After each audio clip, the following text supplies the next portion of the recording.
கையில இருக்கணும். இன்று முதல் மே மாதம் வரை வாக்காளர் பட்டியல் ஒவ்வொரு வாக்குச்சாவடியிலையும் ஒவ்வொரு பூத் சாவடியிலையும் இருக்கணும். ஒரு ஆள் பேரை நீக்க விடாதீங்க, ஒரு ஆள் பேரை சேர்க்க விடாதீங்க. யாரையாவது சேர்க்கணும்னா தீர விசாரித்து தான் சேர்க்க அனுமதிக்கணும். யாரையாவது நீக்கணும்னா தீர விசாரித்து தான் நீக்கணும். இல்லை என்றால் பீகார்ல நடந்ததை போல, மகாராஷ்டிரால நடந்ததை போல, கர்நாடகத்திலே நடந்ததை போல தமிழ்நாட்டிலே நடப்பதற்கு வாய்ப்பு இருக்கிறது.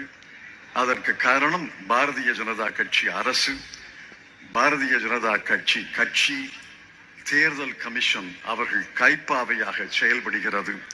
TN சேஷன் காலத்துல இருந்த தேர்தல் கமிஷனையும் இன்றைய கோமாளிகள் நடத்துகிற தேர்தல் கமிஷனையும் ஒப்பிட்டு பாருங்க.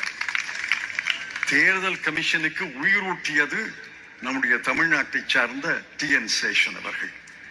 தேர்தல் கமிஷனை உயிர் இழக்க வைத்தது, தேர்தல் கமிஷனை செயல்படாமல் முடக்கியது பாரதிய ஜனதா கட்சி.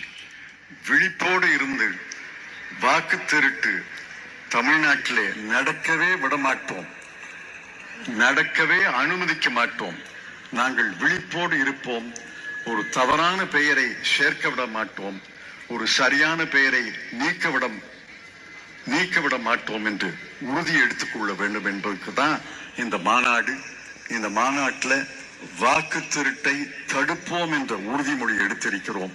இன்னும் 8 மாதங்கள் விழிப்போடு இருந்து வாக்கு திருட்டை தடுத்து நியாயமான தேர்தல் நடப்பதற்கு நாம் உறுதுணையாக இருக்க வேண்டும் என்று உங்களை எல்லாம் அன்போடு கேட்டு நன்றி தெரிவித்து விடைபெற்றுக் கொள்கிறேன். வணக்கம்.